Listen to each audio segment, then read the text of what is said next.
பாரக்கல்லாஹ் ஃபீக்கும்.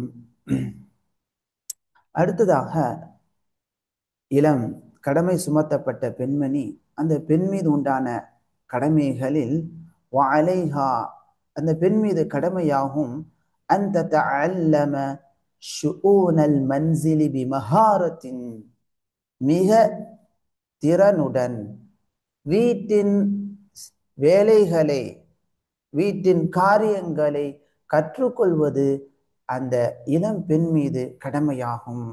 எப்ப 10 வயசு வந்துருச்சு, 11 வயது வந்து விட்டதோ, வீட்டினுடைய காரியங்களை கற்றுக்கொள்வது, பெற்றோராக உள்ளவங்க தன் பிள்ளைக்கு கற்றுக் கொடுப்பது அவசியமாகும்.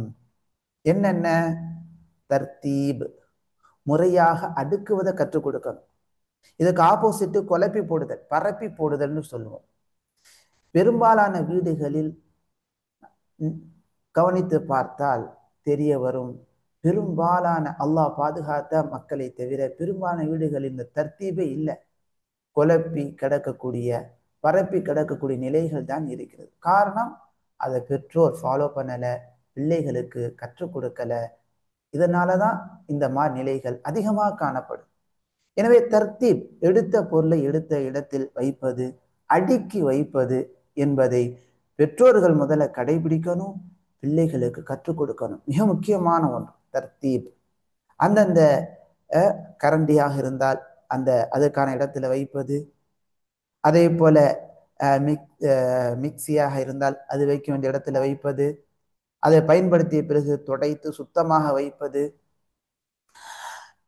ஒவ்வொரு பொருள்களையும் கரெக்டாக அடுக்கி வைப்பது, இதை கற்றுக் கொடுக்க வேண்டும் பெற்றோர்கள். பிள்ளைகள் அந்த 10 வயதிலிருந்து கற்றுக்கொண்டு அவங்க செயல்படுத்த ஆரம்பிக்க வேண்டும். அவங்களுடைய பேக்கை கரெக்டாக அடுக்கி வைக்கிறது, அவர்களுடைய புத்தகங்கள் புக்ஸை கரெக்டாக அடுக்கி வைக்கிறது, அதை இன்னும் சிறிய வயதிலிருந்தே கற்றுக் கொடுக்க பெற்றோர்கள் முயற்சி செய்ய வேண்டும். இன்னைக்கு பார்க்குறோம், பெரும்பாலான பெற்றோர்கள் பிள்ளைகளுடைய பேக்கை சுமந்து கொண்டு போகிறாங்க. அவங்களே பிள்ளைகளுடைய பேக்கில் உணவு, அந்த டிஃபன் பாக்ஸ் எல்லாம் எடுத்து வைக்கிறாங்க. ஏன் இந்த மாதிரி பிள்ளைகளை சோம்பேறிகளாக ஆக்குறாங்கன்னு தெரியலை. கண்டிப்பாக பெற்றோர்கள் அவங்க வேலையை அவங்க செய்கிற மாதிரி அவங்களுக்கு ட்ரைனிங் கொடுக்கணும், அவங்கள உருவாக்கணும். ஆனால் உருவாக்க வேண்டிய பெற்றோர்கள் அவர்களை சோம்பேறிகளாகத்தான் ஆக்கக்கூடிய நிலைகள் அதிகமாக காணப்படுது, அல்லாஹ் பாதுகாத்த சில மக்களை தவிர. எனவே இதுல பெற்றோர்கள் கவனம் செலுத்துங்க. பிள்ளைகளுக்கு தர்த்தீப், முறையாக அடுக்கி வைப்பதை, ஒழுங்குபடுத்துவதை, அவர்களுடைய பேக்கை அவர்கள் அடுக்கி வைப்பதை, அவர்களுடைய ட்ரெஸ்ஸை அவங்க அடுக்கி வைக்கிறத கற்றுக் கொடுங்க. ட்ரெஸ்ஸை மடிக்க தெரியல இன்னைக்கு. ஆகவே ட்ரெஸ்ஸை, ஆடைகளை மடித்து அதை பீரோல அடுக்கி வைப்பதையும், அவர்களுடைய புத்தகங்களை அடுக்கி வைப்பதையும், பாத்திரங்களை அடுக்கி வைப்பதையும், பொருட்களை அடுக்கி வைப்பதையும் பெற்றோர்கள் ஃபாலோ பண்ணுங்க. நீங்க பிள்ளைகளுக்கு கற்றுக் கொடுங்க. பிள்ளைகளை இந்த விஷயத்தில் திறன் உள்ளவர்களாக ஆக்குங்கள். இரண்டாவது தபஹ், அத்தபஹ், சமைத்தல் மிக முக்கியமானது.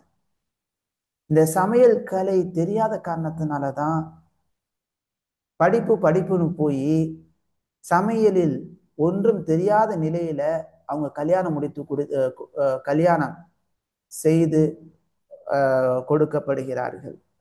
திருமணம் முடித்த பிறகு மாமியார் வீட்டில் போய் சமைக்க தெரியாம கஷ்டப்படக்கூடிய நிலைகளை பார்க்கிறோம். இதனாலே அங்கு விவாகரத்து போன்ற நிலைகள் உருவாகி விடுகிறது.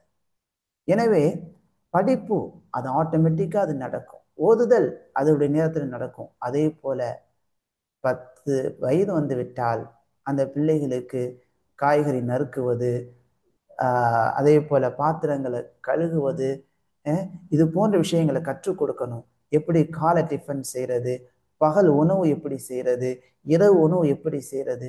கண்டிப்பாக ஒரு பெண்மணி சிறப்பான முறையில், ஒரு இளம்பெண் சமையல் கலைகளை நன்கு கற்றவங்களாக இருந்தால் மாஷா அல்லாஹ் அவங்க செல்லும் இடத்தில் கணவனை சந்தோஷமா வச்சிருப்பாங்க, பிள்ளைகளை ஆரோக்கியமான உணவு கொடுத்து ஆரோக்கியமாக வளர்க்கக்கூடிய ஒரு பெண்ணாக இருப்பாங்க. விதவிதமான உணவுகளை சமைத்து கொடுக்கறதுனால பிள்ளைகள் ஆரோக்கியமாக வருவாங்க. வீட்டில் இருக்கக்கூடிய மற்ற மக்களும் ஆரோக்கியமான உணவு சாப்பிடக்கூடிய நிலை ஏற்படும். எனவே இதை பெற்றோர்கள் பிள்ளைகளுக்கு கற்றுக் கொடுக்க வேண்டும். பிள்ளைகள் இளம் வயது பெண்மணி இதை திறனாக கற்றுக்கொள்ள வேண்டும். அடுத்து அந்நவாஃபா, சுத்தம் மிக முக்கியமானது. பெரும்பாலான வீடுகளில் சுத்தம் என்பது மிக குறைவாக காணப்படுகிறது, அல்லாஹ் பாதுகாத்த சில வீடுகளை தவிர. பெற்றோர்களும் சுத்தத்தை ஃபாலோ பண்றதே இல்லை. குப்பைகளை குப்பை உள்ள போட வேண்டிய இடத்துல போடுறது கிடையாது. குறிப்பாக நீங்க பார்த்தீங்க சொன்னா நவாஃபா, சுத்தத்தில் மிக குறைந்த நிலை. குறிப்பாக இந்த ஃப்ரிட்ஜை அது ஒரு குப்பை பெட்டியாக வைத்திருக்கிறார்கள். இதுல எல்லா பழைய உணவுகளும் சேமித்து வைத்து சுத்தம் பண்ணாம அடுக்கி வைக்காம, இது ஃப்ரிட்ஜ் ஒரு பாண்டையாக, அது ஒரு அழுக்கு படிந்த ஒரு குப்பை தொட்டியை போலவே அது இருக்கும். அதே போல சமைக்கக்கூடிய இடங்களும் அதுவும் கரைகள் படிந்து சுத்தம் செய்யாமல் இருக்கக்கூடிய நிலைகள் தான் அதிகமாக காணப்படுகிறது, அல்லாஹ் பாதுகாத்த மக்களை தவிர. அதே போல இந்த மிக்சி, இது எந்த அளவுக்கு இன்றைய காலகட்டத்தில் மாறிவிட்டு என்று சொன்னால், இது அழுக்கு படிந்த நிலையிலேயே இருக்குது. இதனுடைய சுவிட்சை கூட ஆஃப் பண்ற அளவுக்கு அவங்களுக்கு டைம் இல்லாத அளவிற்கு அவங்க அப்படி ஆயிட்டாங்க. பெண்களுடைய நிலை அப்படி மாறிவிட்டது. அந்த அளவிற்கு இருக்கிறாங்க, அல்லாஹ் பாதுகாத்த மக்களை தவிர. சில மக்கள் சுத்தம் விஷயத்தில் மிக குறைவாகவே இருக்கிறார்கள். எனவே இளம் பெண்மணிகள் சுத்தத்தை கற்றுக்கொள்ள வேண்டும். பெற்றோர்கள் நடைமுறைப்படுத்தி பிள்ளைகளுக்கு கற்றுக் கொடுக்க வேண்டும். ஃப்ரிட்ஜை அதை சுத்தமாக அடுக்கி அதை சுத்தமாக வைத்திருப்பது, ரூம்களை சுத்தப்படுத்துவது, முடிகள் இல்லாமல் சுத்தமாக வைத்திருப்பது, ஆடைகளை அடுக்கி அந்த இடங்களை பரப்பி போடாம அந்த இடங்களை சுத்தமாக அதை கிளீன் பண்ணி மோப் போட்டு சுத்தமாக வைத்திருப்பது, அடுப்பறைகளை பாத்திரங்களை போட்டு போட்டு சேர்த்து வைக்காமல் உடனுக்குடனே கழுவி அதை துடைத்து அது வைக்க வேண்டிய இந்த மாதிரியான டிராக்களில் அதை அடுக்கி வைப்பது, அதை அடுக்கி தர்த்தீபாக வைப்பது, இதெல்லாம் கற்றுக் கொடுக்கணும். தெரியாதனால அவங்க கழுவாம இப்படியே சேர்த்து சேர்த்து போட்டு ஒன்று வேலையால் வைக்க வேண்டிய சூழல் ஏற்படுது, அல்லது இளம்பெண் திருமணத்துக்கு பிறகு மாமியார் வீட்டில் போய் திட்டு வாங்கி என் வாழ்க்கையே கஷ்டமா இருக்குது, என்னை துன்புறுத்துறாங்க, என்னை அடிமையா வச்சிருக்கிறாங்க என்ற தனக்கு வேண்டிய சுத்தத்தை செய்யாத காரணத்தினால் ஏற்படக்கூடிய அந்த அந்த நிலைகள் மூலமாக பெற்றோர்கிட்ட முறையிட்டு இறுதியாக விவாகரத்து நிலைக்கு செல்வதை நாம் பார்க்கிறோம். எனவே அந்நவாஃபா மிக சுத்தமானது. அதிலும் இன்னொரு விஷயத்தை நாம் குறித்து கொள்ள வேண்டும்.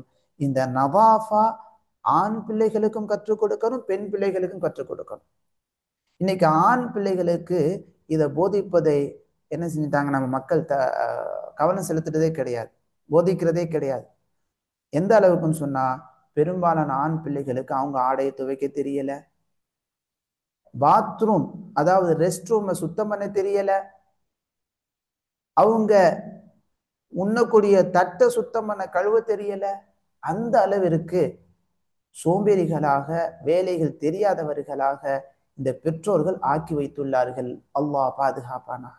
அல்லாஹ் பாதுகாத்த தாய்மார்களை தவிர. ஆண்னா வேலை செய்யக்கூடாது, அவங்க வெளியில போய் உழைக்க மட்டும்தான் இருக்கணும், வீட்டுல திண்டு திண்டு தூங்க மட்டும்தான் இருக்க வேண்டும் என்ற ஒரு சூழலை உருவாக்கி வச்சிருக்கிறாங்க. அது தவறு.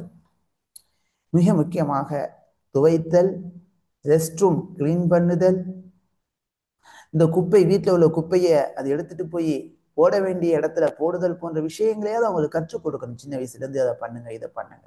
அப்பதான் போற இடங்கள்ல, அவங்க வேலை செய்ய போற இடம், படிக்கிற இடங்கள்ல போய் சுத்தமா இருப்பாங்க. இல்லைன்னா அங்க போய் அவங்க சுத்தமற்ற நிலையில இருக்கிறத நம்ம பார்க்க முடியுது. ஒரு தர்த்தீபே இல்லாதவங்களாக இருக்கிறாங்க.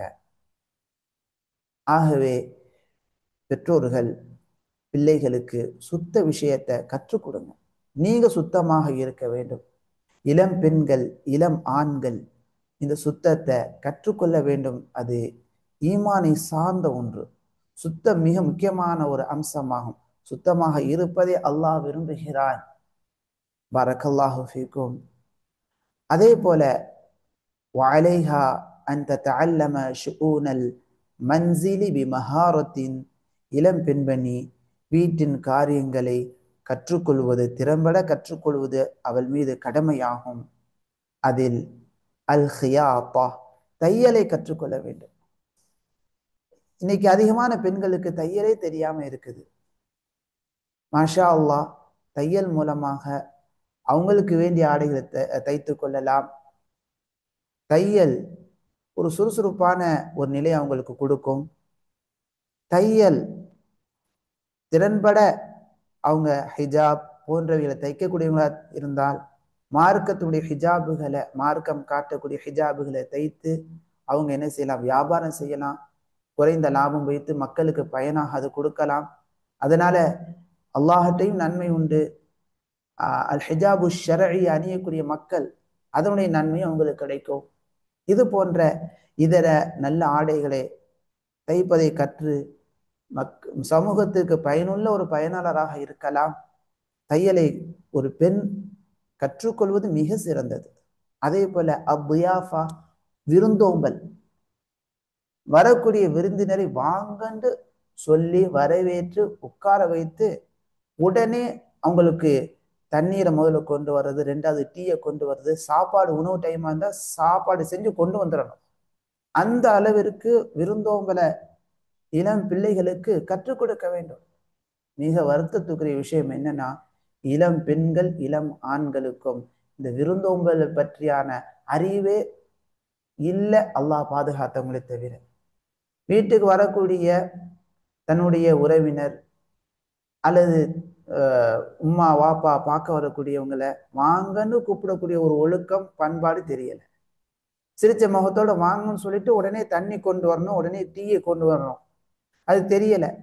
அவங்க கேட்கும் போது டீ குடிப்பீங்களா அப்படின்னு கேட்கும் போது வேணான்னு சொல்ற அளவுக்கு அவங்க கேட்குறாங்க. சாப்பிட்ற டைம் அழகா சாப்பாடு செஞ்சு வச்சுட்டா அது ஒரு நன்மை.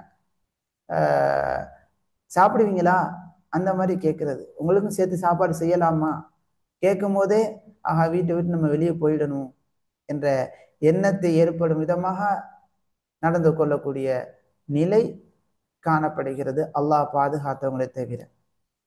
எனவே அப்தியாஃபாவை ஆண் பிள்ளைகளுக்கும் கற்றுக் கொடுக்கணும், பெண் பிள்ளைகளுக்கும் கற்றுக் கொடுக்கணும்.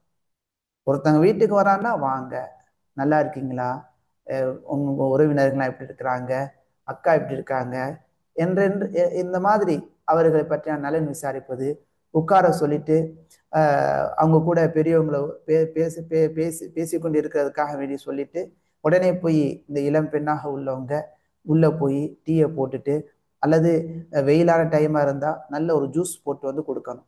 அது செய்யக்கூடாது, சொல்ல வைத்து செய்யக்கூடாது, ஆட்டோமேட்டிக்கா செய்யணும். ஆட்டோமேட்டிக்கா கொண்டு வரணும், கேட்கக்கூடாது, கொண்டு வந்து வச்சிடணும். வச்சுட்டோம்னா அவங்க குடிச்சிட்டு அல்ஹம்துலில்லாஹ்னு துவா செஞ்சுட்டு போவாங்க. அதே போல உணவு செஞ்சுக்கிட்டு இருக்கிறோம்னா வந்துட்டாங்க, டக்குன்னு கொஞ்சம் கூட போட்டுட்டு அவங்களுக்கு உணவு செஞ்சு கொடுத்துடணும். நான் உங்களுக்கு சேர்த்து போடலாமான்னா கேட்டுக்கிட்டு அதுக்கடுத்து அவங்க வேண்டாம் அப்படிலாம் சொல்லி அப்படியே இருக்க தேவையில்லை, செஞ்சிடணும். அல்ஹம்துலில்லாஹ், அந்த அளவுக்கு தியாஃபாவை கற்றுக் கொடுக்க வேண்டும். அல்லாஹ்வின் தூதர் ஸல்லல்லாஹு அலைஹி வஸல்லம் கூறினார்கள், மன் கான யுமினு பில்லாஹி வல் யௌமில் ஆகிர் ஃபல்யுக்ரிம் தைஃபஹ். யார் அல்லாஹ்வை மறுமை நாளையும் நம்பிக்கை கொண்டவராக இருக்கிறாரோ அவர் தன் வீட்டுக்கு வரக்கூடிய விருந்தினரை கண்ணியப்படுத்தட்டும். மிக சிறந்த ஒரு செயல் விருந்தினரை கண்ணியப்படுத்துதல், ஈமான் சார்ந்த செயல், ஈமானுடைய வெளிப்பாடு அது. ஆனா இதை கற்றுக் கொடுக்கணும். என்ன, ஆண் பிள்ளைகளுக்கும் கற்றுக் கொடுக்கணும், பெண் பிள்ளைகளுக்கும் கற்றுக் கொடுக்கணும். ஏன்னா ஆண் பிள்ளைகளுக்கு கற்றுக் கொடுக்காத போது வீட்டுல விருந்தினர் வந்திருப்பாங்க, அவங்க கூட இருந்து டயத்தை கொடுத்து கொஞ்சம் பேசிக்கிட்டு இருக்கக்கூடிய ஆண் பிள்ளைகள் உள்ள போய் கேம் விளையாண்டுக்கிட்டு டிவியை பார்த்துட்டு இருக்கக்கூடிய சூழல் காணப்படுது. கற்றுக் கொடுக்காத விளைவு அது. கற்றுக் கொடுக்கணும். பொம்பளை பிள்ளைங்களும் அது போலதான். வந்திருக்கக்கூடிய பெண் விருந்தினர் வந்திருக்கிறாங்க, அவங்க கூட இருந்து பேசலாம், அவங்களுக்கு வேண்டியதை செஞ்சு கொடுக்கலாம். தெரியாத போது உள்ள உட்கார்ந்து போன்களை நோண்டி கொண்டு பார்த்து கொண்டு இருக்கக்கூடிய சூழல் இன்னைக்கு அதிகமாகிட்டு வருது. படிப்பு இருக்குது, அது இருக்குன்னு சொல்லிட்டு அவங்க பாட்டுல புத்தகத்துக்கு முன்னால் உட்கார்ந்துக்கிட்டு இருக்கிறாங்க. கொஞ்ச நேரம் ஒரு வந்தவங்களை கொஞ்சம் நல்லா இருக்கீங்களாமா அப்படின்னு நல்லா விசாரிச்சுட்டு அவங்க கூட ஒரு கொஞ்சம் டயத்தை கொடுத்துட்டு, அவங்க ரொம்ப பேசிட்டே இருந்தாங்கன்னா, நான் கொஞ்சம் படிக்க வேண்டியிருக்கு, நான் போயிட்டு வரேன் பெரியம்மா, நான் போயிட்டு வரேன் சின்னம்மா, நான் போயிட்டு வரேன் வாப்பம்மா அப்படின்னு சொல்லிட்டு, ஏதாவது அவங்க என்ன சொந்தமோ அந்த சொந்தத்தை சொல்லிட்டு அழகா நம்மள ஒரு பெர்மிஷன் வாங்கிட்டு போயிட்டோம் சொன்னா அது ஒரு நன்மையான காரியம். அவங்க சந்தோஷப்படுவாங்க. இந்த ஒழுக்கங்களை பிள்ளைகளுக்கு கற்றுக் கொடுக்க வேண்டும். அதே போல ரிஆயத்துல் அத்ஃபால் மிக முக்கியமான ஒன்று. இன்னைக்கு இது ஒரு பிரச்சனையாகவே மாறி இருக்குது. தியாஃபாவும் கூட பிரச்சனையாக மாறி இருக்குது. தலாக்கு வரைக்கும் இளம் பெண்களுடைய நிலை போறதுக்கு இந்த விருந்தோம்பல் வரக்கூடியவங்களை வாங்கன்னு சொல்ல மாட்டேன்னு சொல்றாங்க எங்க மருமக. அது மரியாதையோட நான் சொல்றேன், அவங்க அவங்க அப்படி சொல்ல மாட்டேன், அப்படி சொல்றது கிடையாது. அந்த பிள்ளை என்ன வர்றவங்கள வாங்கன்னு கூட சொல்ல மாட்டேன்னு சொல்றா, உள்ள போய் ஒளிஞ்சுக்கிட்டு கிடக்குறா அப்படின்னு சொல்றாங்க. என் காது கூட நான் கேட்ட செய்திகள் இதெல்லாம். வரக்கூடியவங்களை வாங்கன்னு சொல்றதுக்கு அந்த பிள்ளைக்கு கஞ்சத்தனம். யார் வந்தாலும் உள்ள போய் ஒளிஞ்சுக்கிறா. அந்த அளவிற்கு பண்படுத்தப்படாத இளம் பெண்களாக இருக்கிறாங்க. விவாகரத்து ஆயிடுச்சு. அதே போல ரிஆயத்துல் அத்ஃபால் குழந்தைகளை பராமரிக்க தெரியல. குழந்தை பராமரிப்பை கற்றுக்கொள்ளணும். குழந்தை பெற்றெடுத்த பிறகு இந்த பராமரிக்கும் திறன் தெரியாதனால உணவு ஊட்ட கூட தெரியல. சரி, உணவு ஊட்டி விட்டா வாயை துடைக்கணும் தெரியல. அப்படியே வாயில உணவு ஊட்டிய கரைகள் உடனே அந்த குழந்தைய போட்டுட்டு அப்படியே போறாங்க. சரி, குழந்தை ஆய் போயிடுச்சு அல்லது சிறுநீர் கழித்து விட்டால் அந்த இடத்த சுத்தம் பண்ணுவோம், வீச்சம் இல்லாம துர்நாற்றம் இல்லாம வைத்திருப்போம் என்ற அறிவு இல்லாதனால, ஒரு பண்பாடு இல்லாதனால அப்படியே அந்த சிறுநீருடைய துர்நாற்றத்திலேயே அந்த குழந்தையும் இருக்குது, அந்த பெண்மணியும் இருக்கிறாங்க. என்னன்னா சுத்தபத்த தன்மை அவங்களுக்கு தெரியல, குழந்தையை பராமரிக்கும் தன்மை தெரியல. அப்ப இதையெல்லாம் தாயாக உள்ளவங்க முன்கூட்டியே கற்றுக் கொடுக்கணும். அம்மா, நீங்க வயசுக்கு வந்துட்டீங்க, திருமணம் முடிக்க போறீங்க, இதையெல்லாம் நீங்க திறனை கற்றுக்கொள்ளுங்க, அதை பற்றியான படிப்புகளை தெரிந்து கொள்ளுங்க. பிள்ளைகளுக்கு எப்படி உணவு ஊட்டணும், பிள்ளைகளுக்கு எப்படி பால் ஊட்டணும், பிள்ளைகளுக்கு எப்படி சுத்தமாக வைத்திருக்கணும், ஆடைகளை எப்படி சேஞ்ச் பண்ணணும், அவங்க பாத்ரூம் போயிட்டாங்க, உச்சா போயிட்டாங்கன்னு சொன்னா எப்படி அதை கிளீன் பண்ணி அந்த இடத்துல எப்படி மோப் போட்டு சுத்தமா வைத்திருக்கிறது, இரவு தூங்கும் போது அவங்களை எப்படி முன்கூட்டி தூங்க வைக்கிறது. சில பெற்றோர்கள் தவறான மூட பழக்கத்தை வரை கற்றுக் கொடுத்துறாங்க. இரவு நேரம் பிள்ளைகள் இரவு நேரத்தில் லைட்டை போட்டே இருக்கணும், இல்லாட்டி பயந்துடுவாங்க. இந்த மாதிரி பெற்றோர்கள் கற்றுக் கொடுத்த மூட பழக்கத்தையும் பின்பற்றி பிள்ளைகள் பெற்றெடுத்த பிறகு லைட்டை போட்டுக்கிட்டு மற்றவங்களுக்கும் துன்பத்தை கொடுத்துக்கிட்டு பிள்ளையும் லைட் இருக்கனால தூங்காத நிலைகளும் காணப்படுது. இரவு நேரம் ஃபுல்லா கத்திக்கொண்டே இருக்கக்கூடிய நிலைகள். அப்ப எப்படி விரைவாக சாப்பாடு கொடுத்து விரைவாக தூங்க வைக்கிறது, டயத்துல கரெக்டா சாப்பாடு கொடுக்கறது, டயத்துல எப்படி கரெக்டா அதுக்கு தேவையான விஷயங்களை நம்ம செய்து கொடுக்கிறது என்பதை எல்லாம் அந்த இளம் பெண்மணி கற்றுக்கொள்ள வேண்டும். பாரக்கல்லாஹு ஃபீக்கும். மிக முக்கியமான ஒன்றாகும் அல்லாஹ்வின் நல்லடியார்களே. இன்ஷா அல்லாஹ் அடுத்த வகுப்பிலே அடுத்த பகுதிகளை இன்ஷா அல்லாஹ் நாம் பார்ப்போம். அல்லாஹு தஆலா நம்முடைய இளம் பெண்களுக்கும் இளம் ஆண்களுக்கும், அதாவது டீன் ஏஜில் இருக்கக்கூடிய வயதுக்கு வந்த ஆண் பிள்ளைகள் பெண் பிள்ளைகளுக்கு மார்க்கம் கற்றுத்தரக்கூடிய சுத்த பத்தங்களையும் அவங்களுக்கு செய்ய வேண்டிய சுத்தமான நிலைகளையும் இன்னும் வீட்டினுடைய காரியங்களையும் திறனாக கற்று வாழ்க்கையில் சிறப்பாக வாழ அல்லாஹ் தௌஃபீக் செய்வானாக. பாரக்கல்லாஹு ஃபீக்கும். சிறிய இடைவெளிக்கு பிறகு இரண்டாவது பாடத்திற்கு நாம் செல்லலாம்.